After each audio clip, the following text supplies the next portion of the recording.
Hi guys, so I just wanted to get on here and finally make a video about intermittent fasting. I just wanted to share with you guys what it is, for those who don't already know, and I also wanted to give you guys some advice and some tips that I've learned from my experience doing it. So intermittent fasting is, it's not just all out fasting and just never eating for like a week. That's not what it is at all. So it's actually having an eating window and a fasting window in a 24-hour period. So what that means is you'll fast for a certain amount of time and then you'll eat for a certain amount of time. So what I'm actually doing right now is I'm doing the 16-8 fast. And that's actually, I have an app for fasting. And according to my app, that's like an intermediate level of fasting, which I didn't know. I just thought it was like the average beginner fasting. So if 16-8 sounds like crazy to you guys, then hopefully this will give you like hope and encouragement that it's not like your beginner fast. So actually, just an example of the beginner fast, it's 12 to 12, so 12 hours of fasting and then 12 hours of eating, or it can be 13 to 11, 14-10, or 15-9. So that can be your intermediate fast, your beginner fast. And then the expert fast, they call it expert, but I promise I'm not an expert and I'm not trying to brag or anything like that. It's just the fast that I chose and the fast that one of my friends is doing, so I just wanted to kind of do the same thing. So I'm doing the 16-8 fast, and there's also what you can do is you can just go up from there. So you can do 17-7, 18-6, 19-5. Those are all like the intermediate fasting periods. And so that's where I'm at right now. I'm at the like beginner of intermediate, so just 16-8. That's what I'm trying right now. And then from there, if you really want to be crazy, you can do 20 hours of fasting and 4 hours of eating and just go up from there all the way to 24. So some people some people do 24 full hours of fasting, which seems really crazy, but I actually do want to try that one day if it's not too much. Or there's also, but just below that, you can do 23 hours of fasting and 1 hour of eating, which 1 hour of eating just seems really sad. So going back to what I'm doing, I'm doing 16 hours of fasting and 8 hours of eating. So I usually start my fast anywhere from 7 to 8 at night. And then I finish my fast in the morning the next day. And I usually finish it, if I start at 7, I would finish it at 11. If I start at 7:30, 11:30, and so on. So a good way to track it is just when you stop eating for the day, then add 16 hours to that. And then whatever time it is, that's when you can start eating again, if you're doing my specific fast. And my advice about when you're choosing a fasting period, I would advise you to do a majority of your fast at night, because it'll just be easier. Like, you'll be hungry, but you'll be sleeping, so you won't feel it. And you won't feel as hungry because you're not being active. You're just sleeping. And I think a lot of people would say that that's the easiest period to do your fast. So I usually go to bed between like 11 and 12. And so from 12 to when I wake up around like 8, I'm fasting, and I don't really even realize I'm fasting. So I really like that aspect, that you can put your fast wherever you want throughout the day. And that's what's really cool about intermittent fasting, is that it's a very flexible thing, and you can honestly just fit it in wherever it works. So when I do start eating in the morning, when I wake up in the morning, when I started fasting, it wasn't as hard as I thought it would be. And I'm not saying it's going to be that way for everybody. And if it's hard for you, there's nothing wrong with that. Like, everyone's body is different. Everyone's eating habits are different. Everything like that. So it's nothing to like get worried about at all. But I think what I didn't realize is I kind of already fast in the morning. I'm usually not hungry when I wake up, so I usually don't eat until I am hungry, which a lot of times could be 10 or 11. And I'm more of a night eater, which is the problem. But so that part of the fasting wasn't as hard for me. The part that was hard for me was after dinner, late at night. So what you'll realize when you're doing fasting, if you decide to, is that you will learn a lot about your eating habits, the good and the bad. So for me, at night, I love to eat, and I love to eat like junk, and it's really bad. So when I couldn't eat, I started to realize like how much I did eat. And I would just like, if I saw candy, just pick it up and eat it. If I'm watching TV at night, I love to eat snacks with it. And I'm sure a lot of other people are like this, but you can definitely overdo it. And I have before. And eating right before bed isn't always good for you. It usually isn't. And I'm not saying you have to stop or don't do it, because I love eating before bed, but it's not good for you. And so yeah, something about fasting is you will learn a lot about yourself, and you will learn a lot about your eating habits. So I don't think I really even said why I started fasting, but I just wanted to share that with you guys. I did not plan on fasting. That was never in my future plans. I tried once to fast, and it was very hard for me. I actually got sick. So if you start fasting and you feel horrible, that can be normal, but at the same time, if you actually feel terrible, then maybe it's not for you, and that's okay. But I mostly started fasting because one of my close friends was doing it, and she was telling me how good it felt for her, and it's something that I maybe would try like far in the future, but because she was doing it, and I don't know if it was just because we're still in lockdown here, I don't know if that's what made me do it, but I just wanted to go ahead and try it, and I'm really glad I did. I honestly have loved it. Like, it's not as bad as I thought it would be. You don't realize that you really grow like accustomed to it, and you can adjust to it very fast.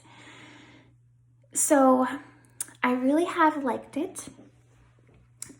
Something that I learned though is I was like training my mind so much to not eat after a certain time that sometimes when I would have my eating window, like I would go to eat something and then I would be like, no, I can't eat that. But then I'd have to remind myself like, no, you can eat right now, Michaela. And it can go both ways. So that's just a note. That's probably something you'll realize too. But fasting has had so many benefits for me. I did not originally do intermittent fasting for weight loss. That's what a lot of people do it for. I more did it just for health in general, and I just wanted to see like how much better I felt, because a lot of people see like amazing benefits from it, and I wanted to see if I would feel the same way. So fasting is surprisingly super good for your body. I know it doesn't sound like it could be, like not eating, that just sounds crazy, but it's actually like really good for your body. And what a lot of people don't realize is your body does need a break from eating. Like it's actually like necessary, because when you're constantly eating, you're constantly producing insulin, and that's not good for your body. But at the same time, that can lead to insulin resistance, and that can cause a lot of issues. And if you'd like to learn more about insulin resistance, I would really encourage you to look it up and just to see like what the symptoms are, because a lot of people have it, and a lot more people will have it than they think. And that can be a huge, that can really hold you back from losing weight if that's something you're trying to do. And that's not something that's your fault. It's just like something that needs to be addressed if it is an issue. So that's a huge reason I started doing it. And so on the weight loss thing, that's not really why I'm doing it. And I did weigh myself when I started, and I think I gained a pound and then I lost a pound. And I've only been doing it for like 3 weeks. So I've been doing it for 25 days today. And so you can't always see those changes right away. Some people do, but also some people don't. and that's fine.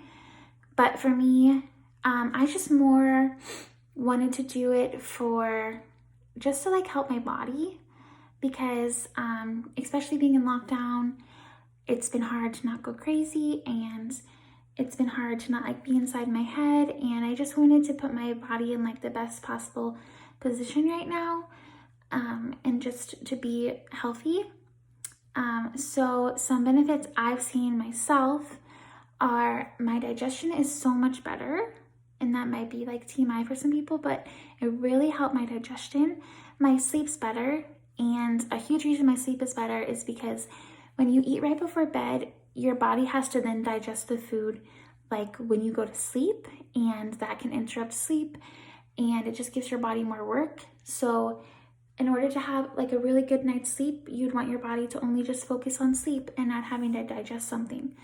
So it really helps your sleep. Another thing is I think my skin's better. I don't know, it might just be me, but I really do think that it's helped my skin. And then also it's just, I haven't felt bloated at all. And as I love eating at night, like I'll go to bed like bloated, or I'll wake up in the morning with a really bad stomach ache, and I haven't had any of that, so that's been amazing too. And throughout the process of fasting, your body goes through like different stages. And I know all of this because I have an app, and if you're interested in intermittent fasting, I would strongly recommend you to get the app because it is so handy. Like it literally keeps a full timer. It keeps a timer for you, so you don't have to keep track of when you can start eating and when you need to stop eating. It also shows you exactly what's going on in your body throughout your fast. It gives you cute little reminders, and also you can keep track of a lot of things. So you can keep track of your water intake, and you can also have friends on it, so you can see where your friends are at in their fast. And it's just, I just find it really encouraging, and it just makes things a lot easier. And this might seem really nerdy, but there's a Facebook group from the app, and I got on that too because I just wanted to see like how other people do their fasts and what the results have been. And also on this specific Facebook group, you can literally go in the search bar and you can search any question about fasting, and it's actually really helpful, and there's so much information on there. So because of my app, I get to see what's going on throughout my fast. So there's lots of like little details, but I can just tell you like the gist of what's happening. So the first part of your fast, your blood sugar will drop, and then the second part, it'll rise, and then it'll settle, and then your body goes into fat burning mode. And then your body starts doing the fat burning about 11 hours into your fast.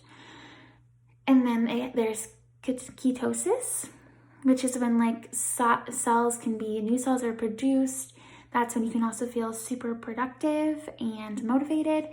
That's 12 to 16 hours when you're fast. And then after that, it goes through a process of recycling your cells and renewing them, which is, I just find that really interesting, and I find that really cool. And I know that obviously can still happen in your body, but it's just amazing that could happen every day if you were just going through a fast. So those are just more really cool benefits of fasting. And I'm sorry if this video is unorganized, but I'm just trying to like remember all the things I wanted to tell you guys. So another tip I had right before your fast starts at night, so when you're having your last meal, your last snack, I would just really recommend to not eat crappy food or junk food right before you start your fast. And I'm not saying don't ever eat those. Like, I'm not shaming anyone. I still do. But a reason I'm saying that is because you want to feel full going into your fast. So you want to eat something that's nourishing. You don't want to eat something that you eat and then 2 hours later you're hungry. Like something that'll keep you full for a while and will have nutrients and will be that like extra energy for your body, and that your body can then take that food and use it for energy. So I haven't really talked about what to do during your fast. So when I say fast, I mean, what the meaning of it is, you can't eat anything, obviously. and you can't drink anything that has calories, sugar, or carbs. So you can't drink anything that has anything added. So I know this is going to be very unfortunate news for a lot of people, but in the morning when you're fasting, you cannot have coffee with cream. You can have coffee, it's fine. Coffee's actually very low in calories. When I say coffee, I mean like black plain coffee, not like a latte, not anything like that, like just black coffee. There can't have anything added. It has to just be black coffee. And I don't enjoy black coffee. I am getting used to it, but I definitely don't enjoy my morning as much as I did before. So you can only have black coffee, and then you can have water. So if you're getting hungry, my biggest advice would be to chug water. Chug, chug, chug, because it'll make you feel fuller, and it'll kind of put off that hunger. And then something else you could have is like sparkling water or like carbonated water. So what I drink is bubbly. Bubbly has literally nothing in it. And then I also drink Perrier, and I'm sure you could find other things. But with bubbly, I haven't checked every flavor with bubbly, but I just assume that they're all the same. They don't have any calories, no sugar, nothing like that. With Perrier, there is calcium in there, but I looked it up on my little group and they said it was okay. So those are pretty much what you can have. You can also have tea, but just make sure there's really nothing in it, no sugar, nothing like that. When you are trying to figure out what you can drink, just look and make sure that you're not drinking anything that would cause your insulin to spike. And I know that there's also, one of my friends found a sweetener that they could add to their coffee, and that actually seemed okay. There wasn't anything in it either, but you'll just have to really pay attention and figure out what's okay and what's not. Yeah, so I think that's about it for fasting and for what it does. If you guys have any questions, please ask me more. I'm not sure if I covered everything, but if I didn't, I'd love to share more, and just let me know. But I hope you guys enjoyed this video, and I hope it's helpful.